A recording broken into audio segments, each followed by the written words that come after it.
Bonjour à tous. Nous allons voir 3 points clés pour bien développer son magnétisme. Que vous soyez débutant ou confirmé, je pense que ça pourra bien sûr vous aider. Alors le premier point, c'est de se relaxer. C'est important de laisser le corps le plus ouvert possible physiquement pour que l'énergie, les canaux d'énergie soient le plus libres possible. La première partie, c'est donc d'apprendre à relaxer les différentes parties du corps parce que souvent il y a des tensions liées à notre vécu par rapport à des choses plus ou moins profondes. Et le fait de communiquer et de désagréger ces blocages, ça permet de laisser l'énergie passer. Alors c'est simple, hein, vous pouvez vous poser par exemple le soir ou quand vous avez un petit moment disponible, dans une posture confortable, en particulier allongée, si c'est avant de s'endormir. Et vous allez simplement détendre chaque partie du corps. Vous allez prendre conscience, à faire une sorte de scan de l'intégrité de votre organisme et puis ressentir les endroits où il y a des blocages, où c'est un petit peu tendu, de manière à ce que ça se relaxe le plus possible. Et de là, vous allez peut-être avoir conscience qu'il y a des zones du corps qui ne sont pas si conscientes que ça, plus difficiles à contacter. Et puis d'autres où c'est beaucoup plus fluide, beaucoup plus libre. Ce travail permet du coup d'avoir un dialogue avec soi-même, avec son organisme, avec ses énergies déjà, et de rendre plus fluide le passage de l'énergie. Donc se relaxer dans un premier temps, mais de manière profonde, dans le sens d'un contact de plus en plus ouvert. Ça c'est le premier point. Vous pouvez faire ça quelques minutes ou en tout cas de manière régulière. Ceci va vraiment aider à développer votre énergie et donc vous aider dans les soins, dans la pratique du magnétisme. Le deuxième point, c'est de laisser travailler l'énergie sans s'interposer. Parce que souvent on se dit, je vais mettre une volonté, une intention, et je vais diriger le passage de l'énergie et son travail. C'est-à-dire que c'est moi qui décide, je maîtrise la chose et je dis à l'énergie ce qu'elle doit faire. Par exemple, si j'ai un bobo au genou, je vais dire enlever la douleur. Mais imaginez que la douleur soit non pas simplement parce que je me suis cogné le genou, mais liée par exemple à un fonctionnement du système digestif, on va dire par exemple les intestins. J'ai mal au genou, oui ça peut paraître bizarre, mais j'ai mal au genou parce que j'ai un problème intestinal. Donc je vais enlever la douleur, c'est-à-dire le signal d'alarme, et j'aurai toujours le problème au niveau des intestins.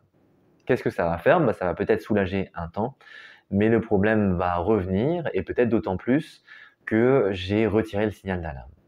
Donc si je décide uniquement de soigner le genou, je ne vais pas forcément réellement aider la personne. Par contre, si je laisse l'énergie travailler et sans intervenir avec une quelconque volonté, c'est-à-dire que je laisse le travail au niveau de la douleur, mais je laisse le travail aussi au niveau de l'organisme. Et donc les énergies qui vont travailler seront dans l'ensemble du corps, dans l'ensemble de la personne. Et ça peut être aussi sur un trouble émotionnel, affectif, sur un aspect peut-être mental, sur des sphères peut-être qui dépassent mon entendement. Et ceci se faire, bien sûr, uniquement si je ne l'empêche pas. C'est ça qui est un petit peu particulier, c'est que au lieu de faire un effort, la seule chose que je vais émettre, c'est de ne pas bloquer le soin, de ne pas bloquer l'énergie. Donc deuxième point clé, c'est laisser travailler l'énergie sans essayer de l'orienter ou de la diriger. Ça, c'est très important.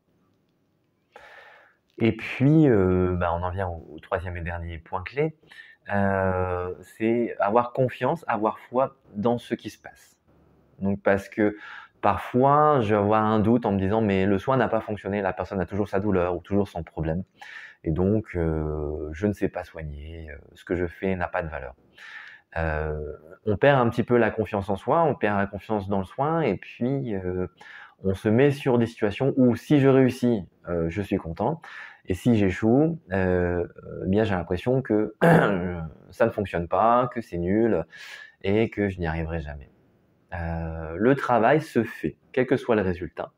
Et donc, rendre le soin indépendant de l'attente. Ne pas attendre quoi que ce soit, mais faire confiance, avoir cette foi indéfectible dans le travail de l'énergie. Parce que peut-être que la personne a conservé son problème, imaginons la personne venait pour une déprime et pour des migraines. les migraines, hein, les maux de tête qui sont une réaction que l'organisme choisit pour pallier à une situation. Ce n'est pas obligatoire. Donc, ces maux de tête sont liés à cette déprime. Ici, la personne me dit: «Bah, j'ai toujours mes maux de tête après le soin» et moi j'ai l'impression que, du coup, ma pratique du magnétisme est pas si bonne que ça. Mais, de l'autre côté, la personne me dit: «Mais il est vrai que, depuis quelques jours, depuis que tu m'as fait soin, je me sens plus léger. Donc, il y a quand même une amélioration». Mais moi, ce que je retiens, c'est que la personne a toujours mal à la tête et que ça n'a pas bougé. Bien non. Il y a des manifestations, des symptômes qui vont nous dire: il y a une amélioration. Et même si la personne parfois ne le sent pas, de notre regard vigilant, on va pouvoir, le découvrir, le discerner et se rendre compte qu'il y a un travail. Parfois, c'est pas satisfaisant pour la personne, parfois c'est pas non plus satisfaisant pour nous, mais il y a toujours un travail. Et puis parfois aussi, c'est la limite du soin, c'est-à-dire que ça n'appartient pas à nous, puisque comme on l'a dit, c'est l'énergie qui travaille. Et si l'énergie, juge entre guillemets «bon» de laisser les choses en l'état, ou de ne pas trop y toucher, en tout cas pas directement, eh bien c'est probablement que la chose est adaptée et la meilleure solution, la meilleure proposition pour la personne. Donc faire confiance et ne pas être déçu du résultat. Alors je vous rappelle les 3 points clés. Le premier, c'est de se relaxer physiquement avec la détente que vous pouvez, à laquelle vous pouvez vous entraîner régulièrement, hein. Ça peut se faire même dans des moments où vous êtes relativement peu actif, c'est-à-dire bah, quand j'attends dans une file ou quand je suis en voiture. Laisser l'énergie circuler en moi par la détente, donc je vais relaxer toutes les tensions dans mon corps. Le deuxième point clé qui est en lien aussi avec la disponibilité, c'est le fait de ne pas interagir avec l'énergie, c'est-à-dire de ne pas mettre une intention supplémentaire, autre que celle que l'énergie va instaurer.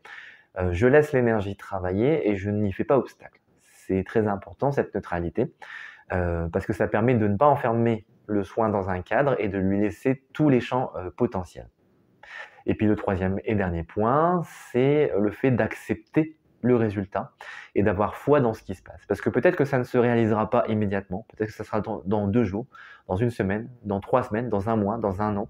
Et l'apport que l'énergie a fait, que le soin de magnétisme a fait, c'est quelque chose qui nous dépasse et dont on ne peut pas forcément tout comprendre, les tenants et les aboutissants. Donc simplement avoir la foi dans ce qui se passe et puis au fur et à mesure, bah, vous verrez que les résultats seront concordants avec votre pratique.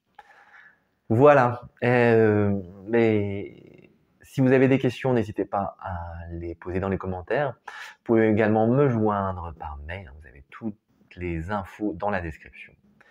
Si ça vous intéresse de découvrir un petit peu plus en avant la pratique du magnétisme et que vous avez la sensation qu'une formation peut vous faire du bien, eh bien n'hésitez pas à me contacter. J'en propose pour l'instant surtout en présence, donc dans ma région, hein, qui est à la frontière franco-belge, du côté de Valenciennes ou du côté de Belleuil pour les gens qui connaissent la région.